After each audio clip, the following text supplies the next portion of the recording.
What is up, guys? My name is Ren, My name is Leon. and today we're reacting to the 13-year investigation into Flight 103 by Fern. So make sure to subscribe to their channel and subscribe to our channel. So let's get started.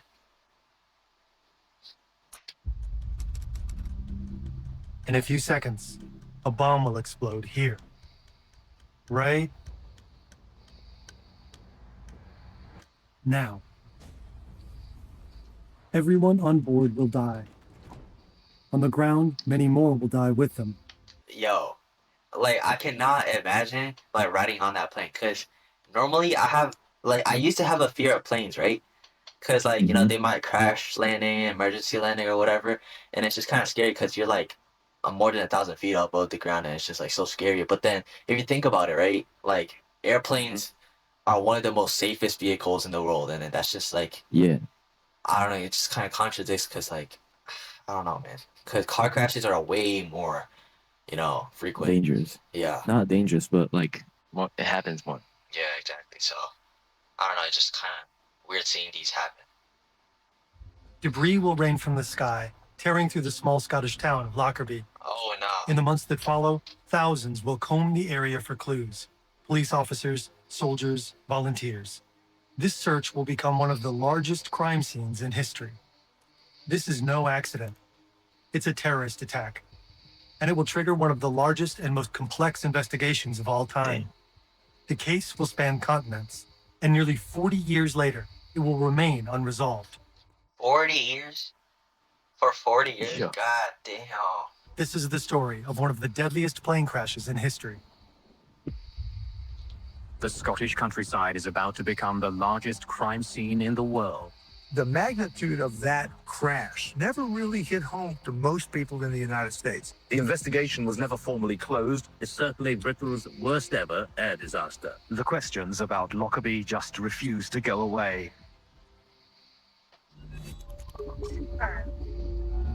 That intro hits every time, doesn't it? I'm Jonas, by the way, one of the founders of Fern.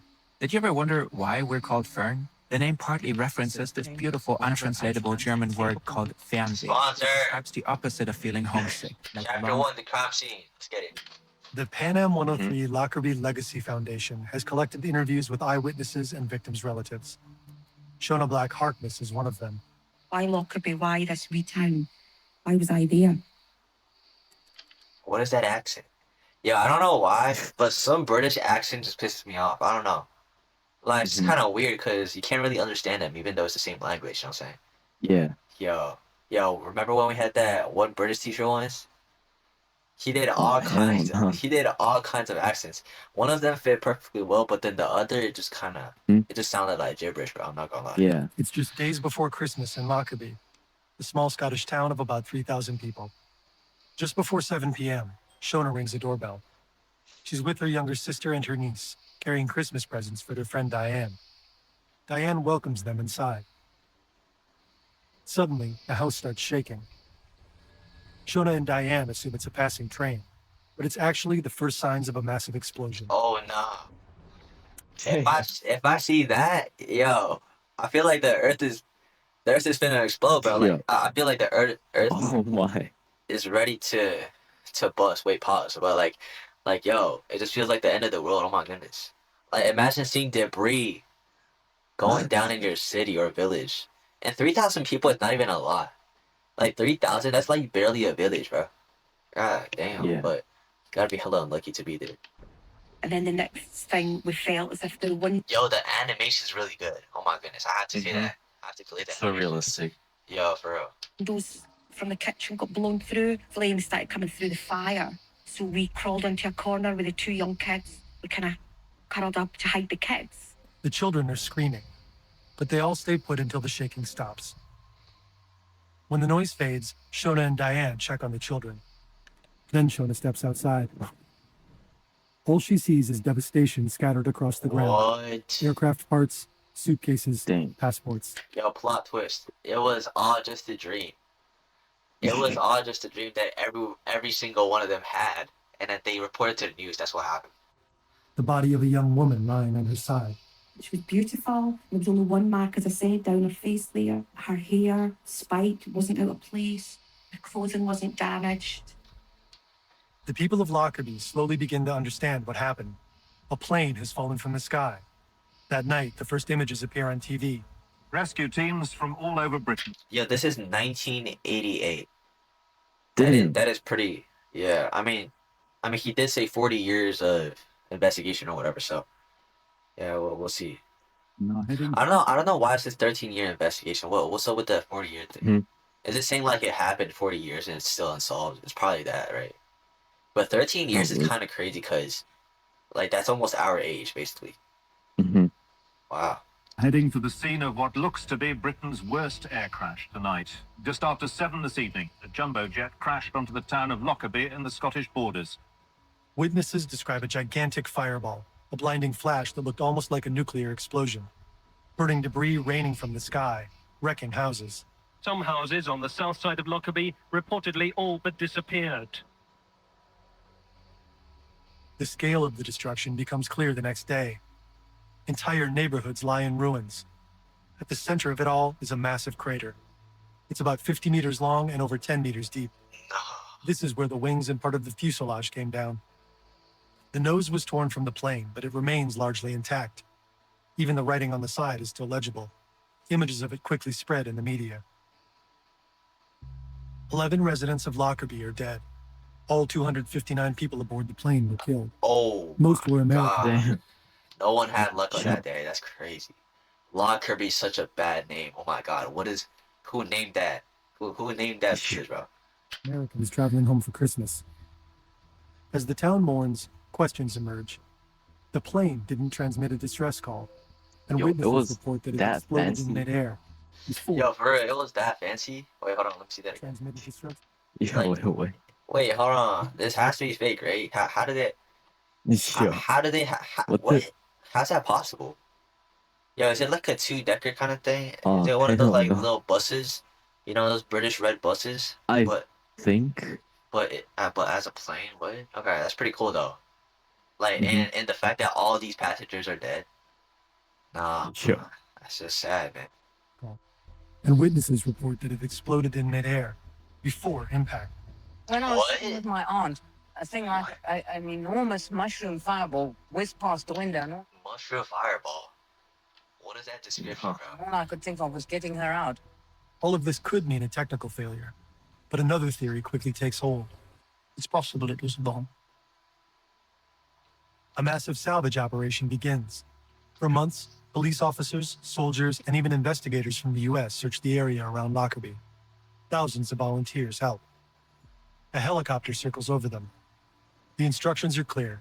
If it's not a rock and it's not growing, pick it up and put it in a bag. The debris is scattered across more than 2,000 square kilometers. What? Search teams recover wreckage as far away as England's North Sea Damn. coast. Over the course of a year, investigators cover 2.4 Wait, what? million kilometers, take 35,000 photographs, and collect about 16,000 items of property. An Dang. FBI agent calls it the largest crime scene in history. A few days into the search, investigators find a crucial piece of evidence: this metal rail. It's heavily deformed, partially perforated, and covered in burn marks. It looks like it was part of a baggage container. Shortly after, they recover a fragment of a similar rail. The two pieces were part of the same metal framework. A forensic team finds traces of explosive residue. A week later, the investigators speak to the press. The explosives residues recovered from the debris have been positively identified and are consistent with the use of a high-performance plastic explosive. Wait, so if they know it's a bomb, then the investigation is over, no? Yo. Yeah, I'm not sure. Maybe gotta find out who did it. Yeah, but think about it. They're all dead. Just end it. Like, You don't gotta do furthermore. exactly, bro. Like maybe you could see like the passports that got in and see who did it, but like what's after that, man? You just found the person that did it, and now what? I don't really get that, but okay, we'll see.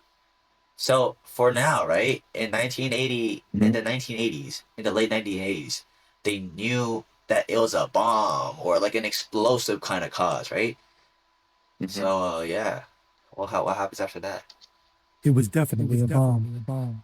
So it was okay. Wait, hold on. Oh, Wait. I want to see the map. A high-performance craft explosion. Wait, so it is a two-decker kind of thing. Oh, damn. What? is that wait, is it? No, this is the luggage. Wait, is that why the thing was going like this? Cause I've never rode these types of planes that have like Yeah, a me real too. boat. Yeah, it's kind of cool. Okay. It was definitely a bomb. Someone brought down Pan Am Flight 103.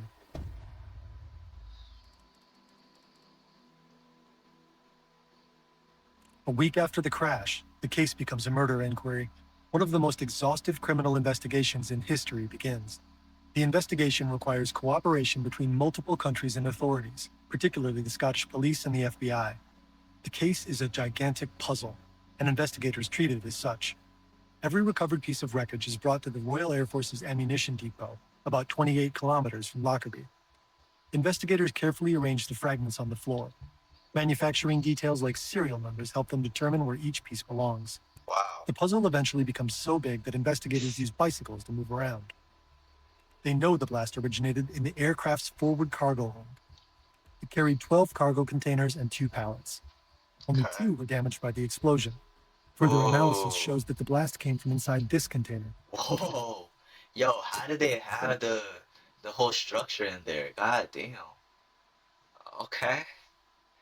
Wait, what does that say? Pan. Oh yeah, that's the airline. Held passenger luggage.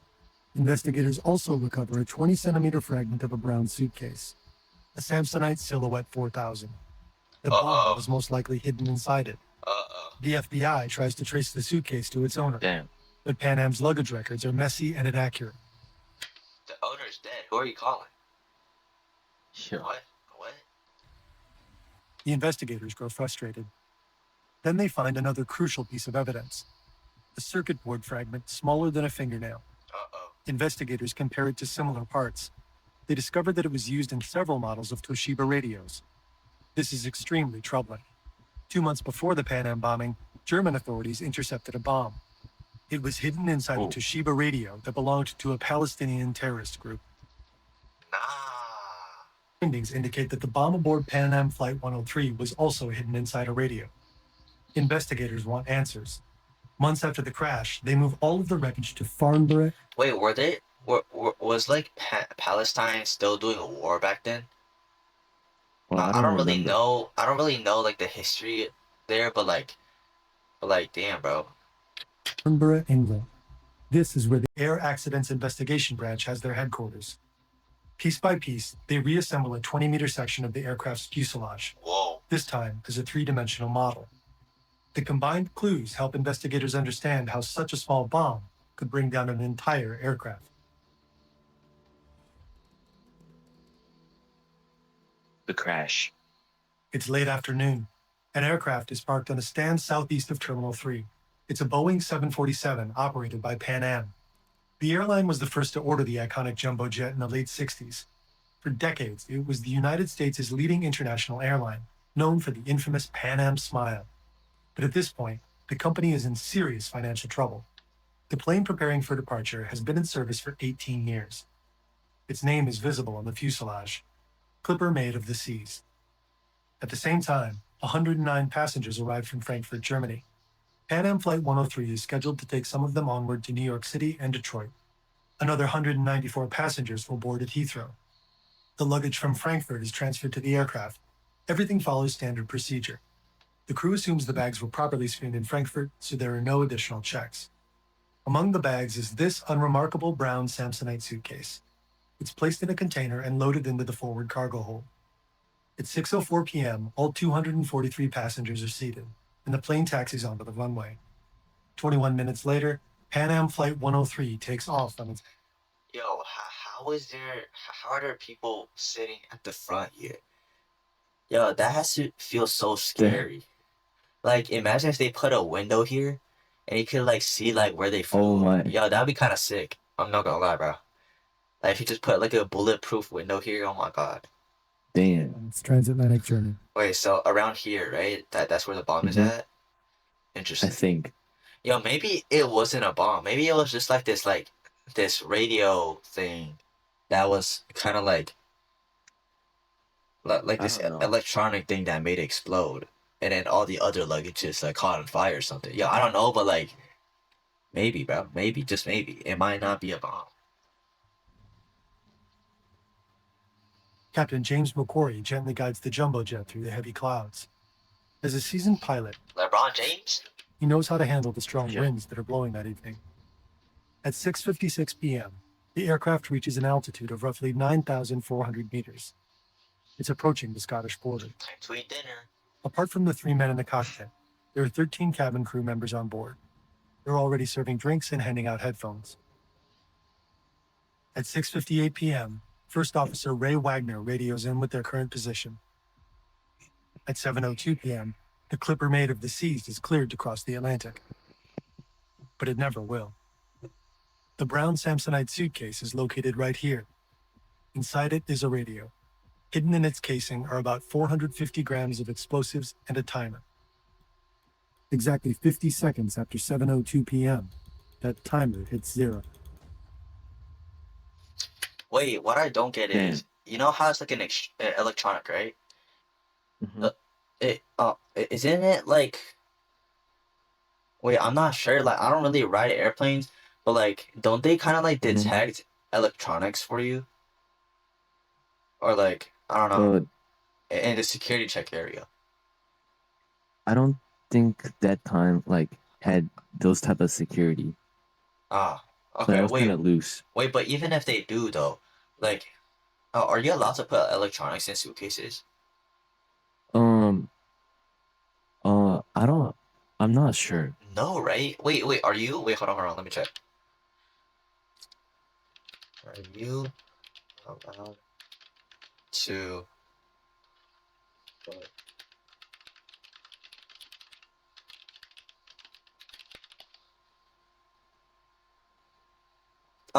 Oh, you can? Damn. Fully be powered down. Ah. Both carry on and check luggages. Alright. So they are, but it has to be shut down. Okay. No, because if you think about it, right? Because of electronical radio wavical stuff that's going around, I feel like the radars and stuff like that will just like detect it, you know? So I don't really get that, but cool. Okay. Yeah. I guess they exploded, guys. It's pretty random. To understand what exactly happens in the next few seconds, we asked our friends at Mentor Pilot for help. Oh. The bomb blows a small hole in the cargo container as well as the plane's outer skin right here. And at the same time, it also tears through the main cabin floor above it. The explosion acts like a bubble of high-pressure gas, and it blisters the plane's skin right here. Some of the energy from the blast escapes through the hole into the air, but part of it also bounces around inside of the cargo container. The shockwave forces its way through the narrow space between the container and fuselage, and reflections and chemical reactions then create a second shockwave, which pushes the metal outwards, stretching and blistering the skin around the hole. The pressure then keeps moving through the gaps inside the plane's structure, soon reaching both the top and the bottom of the fuselage. As it does so, it causes multiple further cracks, and under this stress, the hole grows larger and the metal starts folding back into a star-shaped pattern. The pressure also bounces around inside of cavities under the roof and along the top. Yo, stop bouncing. Chill. Damn. Bottom of the fuselage. And together, this builds up an overpressure that makes the front section of the plane start breaking apart more and more, until the upper and lower part of the hull is ripped apart. What? More and more cabin floor beams are now disrupted, while the car... Yo, Adobe animation, but like this reminds me of the Titanic. For real. It's still a mystery, and it's way older than this. Like it kind of reminds me of that, because it just like rips all the parts off it. Kind of surprising how that small hole became this large. Like For real though, like that shockwave Sure. bouncy. Yo, that jiggly. That reflection just made that whole thing up. And it looks like it's split apart. Like, how's it not like still? Like, yeah. I don't know. Maybe it might be. Maybe it might be soon. the plane. At this point, only the tiny window area is connecting the nose part to the rest of the fuselage, meaning that the plane's structure is now extremely weak. And about 2 to 3 seconds after the explosion, this section here then breaks off. No. The entire front of the aircraft is turning away to the right. The nose section now detaches and flings backwards, where it hits one of the engines. What? Oh my. Also, without the front part to directly extremely balance it out, the rest Yo, imagine you're on a plane that looks like this. Yo. Yo. Oh my goodness. Bro, imagine if you're just on the cell phone and you just like feel jiggling, and then after a few seconds, you see the nose part go, Yo. bro. What? Like a 4D movie, bro. Exactly. At this point, just sucking in wind the whole time. Ready to die, bro. What? Oh, wait, is that why the nose part was like separate Oh. from the other parts? I think that's what. The rest of the plane now tilts upwards and rolls violently to the left. What? As the detached nose hurtles towards the Damn. ground, the rest of the plane keeps breaking up. The remaining engines comes off, and when the tail fin then detaches, the back section of the fuselage likely Even the slides tail? sideways and also separates. The wings No. also Yo, breaks apart what? at some point, No. although it's not clear exactly how, but they soon tumble down towards Lockerbie. And when they hit the Damn. ground, they explode into a massive fireball and creates a big crater. Around this, more than a dozen houses loses their roof from the shockwave, and an 18-meter section of the fuselage now also crashes into a nearby street, scattering luggage and bodies across the road and into nearby gardens. Holy. In total, over 3 Ew, bro. Like, imagine you just wake up seeing like all that body just laying around, burning in fire. Oh my Oh my- goodness, that is disgusting. 300 tons of debris, suitcases, cargo, and passengers falls down over the area, with the wind carrying some of the lighter debris as far away as the North Sea. The nose section with the 3 bodies of the flight crew as well as some first-class passengers is then crushed completely flat as it impacts the ground on its left side about 4 kilometers to the east of Lockerbie. Dang. Wait, no, wait, bro. Imagine if you're the pilot. No, that's the worst. That's the worst. Cause you literally get flown off, rotated out of the whole damn plane, and then you hit one of the engines, and then you go flying down to the ground with your. Yo. Also the passengers though. You know, the windows. We saw like the windows, right? Yeah. Oh The yeah, passengers true. can The also sit at the front. Oh my god, not the Yo. passengers, man, and they were crushed down flat. Like a pancake. That's crazy. Damn, bro. 170 people die that day. Oh my. Maybe they didn't have to. What? Just weeks before the attack, the U.S. Embassy in Finland receives a phone call. Oh, wait a minute. Oh my god. It was a death threat, bro. Nah. It was all planned. Damn. Yo, it has to be like a 9/11 kind of thing.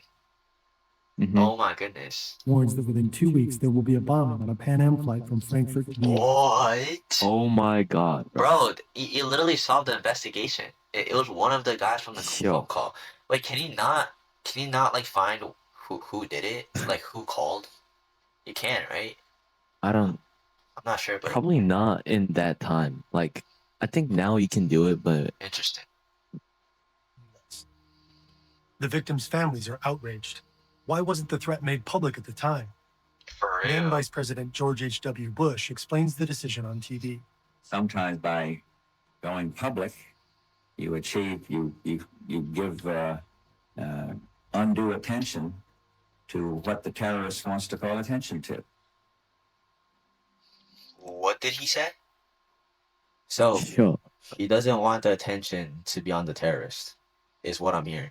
All right. Well, I mean that's true, but like you still gotta warn the people. You know, you still gotta warn the people, and then cancel the flights. I kind of couldn't hear what he said because he was kind of stuttering and I don't know, his accent. He said like he doesn't wanna kind of notify the terrorists. You know, like I mean he doesn't want to notify the people like publicly because the terrorists are gonna know. You know that he literally spread the information, and then no one's gonna ride that plane. But yeah, wait, isn't that supposed to happen? Isn't he trying to protect and make the terrorists not do it? All right, whatever, bro. In the first 24 hours after the bombing, 4 different groups claim responsibility for the attack. One is from Iran, another from Ireland. The list also includes the Palestinian terror cell whose bomb was intercepted in Germany. Oh no. The CIA believes the Iranian group's claim is the most credible. Their motive is believed to be revenge against the United States. About 6 months before Lockerbie, U.S. Navy forces shot down an Iranian passenger plane in the Persian Gulf. The U.S. military later claimed it had mistaken the aircraft for a fighter jet. 290 innocent people were killed. Damn. Despite numerous theories, progress on the Lockerbie case is slow. Leads point to several countries, but none pan out. The first real lead comes in 1989. Investigators re-examined shredded pieces of clothing from the crash site. Among them is a scrap of fabric from a pair of pants. They're from a brand called Yorkie. The pants were in the same suitcase as the bomb. The fabric leads the investigators to a small clothing shop on the Mediterranean island of Malta. An officer speaks with the shop's owner, Tony Gauci. Gauci remembers a very strange customer. A man walks into the shop. He buys everything Gauci shows him without hesitation and regardless of size. A baby onesie, a black umbrella, a wool jacket, and a pair of Yorkie trousers. Gauci is able to describe the man in detail, and the FBI sends a sketch artist to Malta to create a composite drawing. What? Is that one of Michael Jackson's brothers? What? What is that drawing? I mean, it's not bad, but like, does he really look like that? Cause why are his like eyebrows so low like that? What? That looks so weird. Okay, I don't want him bombing my plane. Okay, but like the fact that that one plane crash leads to like this random shop owner is kind of crazy. Cause imagine if you're just like folding clothes, doing your job at that same shop, right? And then some random black suited man just comes in your store talking about that disaster that happened a week ago. That's gonna be scary as hell, bro. Oh my god. Investigators interview Gauci several times and show him pictures of suspected terrorists. None of them resemble the man he saw in his shop. So the FBI sends additional agents to Malta. Their job is to find out who entered and left the country around the time of the attack. For that, they have to comb through piles of immigration records by hand. Right. More than a year after the bombing, investigators uncover another crucial piece of evidence in the debris. Once again, it's a circuit board fragment smaller than a fingernail. The explosion must have blasted it into the collar of a shirt that was also in the Samsonite suitcase. But it wasn't part of the Toshiba radio that held the bomb. Scottish investigators try to track where it came from, and with the CIA's help, they eventually find a lead. Whoa. Months before the attack, 2 Libyan men were arrested in Senegal. They were carrying an electronic timer. It's the exact same model as the newly discovered circuit board. Whoa. They also had 8 kilograms of explosives with them, the same type found in Lockerbie. Since the 1970s, Libya has been repeatedly linked to terror attacks around the world. The country's been on the list of suspects from the very beginning. And there's also a possible motive. On April 5, 1986, just before 2 a.m., a bomb explodes in West Berlin. Damn. Oh my. The target is a nightclub known to be popular with U.S. soldiers. 3 people are killed and over 200 injured. Suspicion quickly falls on Libya and its leader Muammar Gaddafi. The attack appears to have been aimed directly at American citizens. It's most likely retaliation for the sinking of 2 Libyan ships by the U.S. just weeks earlier. Interesting. The American response comes only days after the Berlin nightclub bombing. Oh. My fellow Americans, at 7 o'clock this evening, Eastern Time, air and naval forces of the United States launched a series of strikes against the headquarters, terrorist facilities, and military assets to support Muammar Gaddafi's subversive activities. President Ronald Reagan orders U.S. forces to bomb the Libyan cities of Tripoli and Benghazi. Though officially aimed at military targets, the bombing also kills civilians. According to Libyan state media, Gaddafi's adopted daughter is also among the victims. Was the Lockerbie bombing another act of revenge ordered by Libyan ruler Muammar Gaddafi? The trail of the 2 Libyans arrested in Senegal soon goes cold, but the electronic timer they carried leads investigators to Switzerland, to a company called Meebo. Investigators confirmed that Meebo manufactured the timer linked to the circuit board fragment found at Lockerbie. They also learned the company sold multiple units of the same timer to the Libyan military. More and more, evidence points to Libya's involvement in the attack on Pan Am Flight 103. FBI investigators question Nebo's owners. They show them the composite drawing of the suspect from Malta. One of them claims to recognize the man. He says they did business together and Oh that he my remembers his God. name. Damn. Yo, that's the exact same. Yo. Oh my goodness. What? Yo. Wait a minute. I mean, the hair is kind of Damn. weird, but like, wow. Okay, that's pretty accurate. Claims to recognize the man. He says they did business together and that he remembers his name. Abdel Basset Ali al-Magrahi. Oh yeah, that's a terrorist for sure. What did he say? Abdel Basketball Muhammad Ali Megrahi. Ah, dang. It's like I'm rapping the lyrics. A former member of the Libyan intelligence service. Investigators obtain a picture of Megrahi and show it to Tony Gauci in Malta. Gauci says that of all the images he's seen, this one most resembles the mysterious customer. Oh. After years of painstaking work, investigators finally have a real suspect. And the net begins to tighten. Records place Megrahi in Malta on December 7, 1988, the day of the suspicious purchase at Gauci's shop. Baggage logs in Frankfurt also show an unaccompanied bag arriving from Malta, bound for Pan Am Flight 103 to New York. Investigators also learned that Megrahi was more than just an intelligence officer. He served as head of security for a Libyan airline.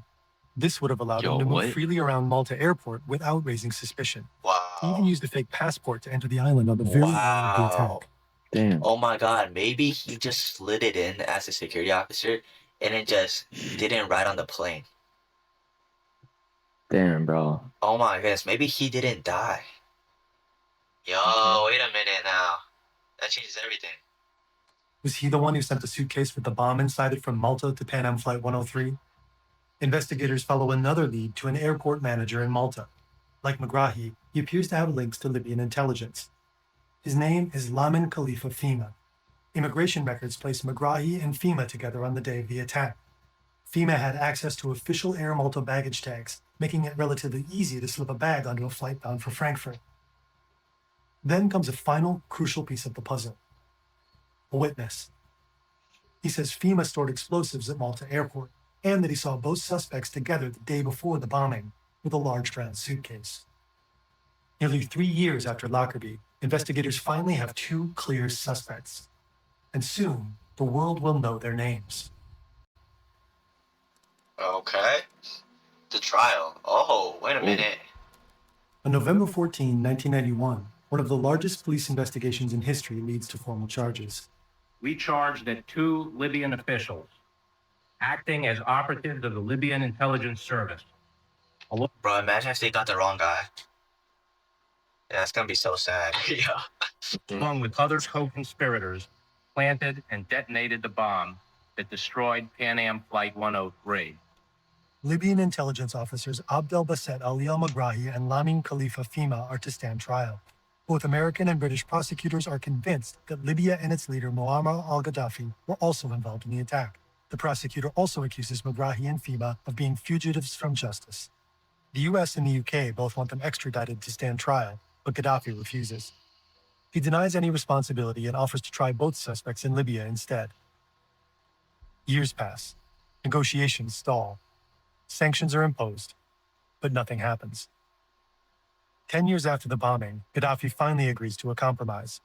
The two suspects will stand trial on neutral ground in the Netherlands, but under Scottish law. The trial takes place at Camp Zeist, a former US military base near Utrecht. It's temporarily declared Scottish territory. 11 years on, and the tears are still flowing as the relatives of the victims of Lockerbie arrive, finally, for tomorrow's trial. It's a trial unlike any other. Dozens of relatives travel to the Netherlands to face the men accused of killing 270 people. Damn. But some have doubts. Why are just 2 low-level operatives on trial when Libya's political leaders must have signed off on the attack? Yo, why he's smiling? Yo, why he's smiling like that? Yeah, What the? that's kind of weird. Plane hid the bomb inside a suitcase and flew to Malta the day before the attack. From there, they allegedly sent the suitcase as unaccompanied luggage to the United States via Frankfurt and London. Megrahi and Fima plead not guilty. The defense argues the bomb was planted by a Palestinian terrorist group.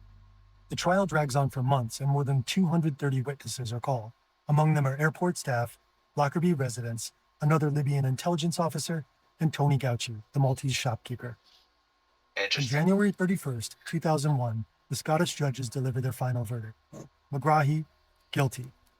Fema, Oh, not guilty. yo, FEMA. What? Yo, get him arrested too, man. McGrahy's conviction could have closed the case. Instead, it raises even more questions, especially for one man. The Pardon, Chapter 6. The truth is the truth, and sooner or later it'll come out. And I would like the death of my daughter to be associated with the idea of integrity and searching for the truth. Dr. Jim Swire is a British physician. His daughter was killed in the Lockerbie bombing. He publicly doubts McGrahy's guilt. The court's reasoning doesn't convince him. A trial observer appointed by the UN claims the case made no sense. A Scottish law professor calls it satisfactory process, but a flawed result. Swire challenges several key pieces of evidence, most notably the credibility of shopkeeper Tony Gauci and the origin of the timer.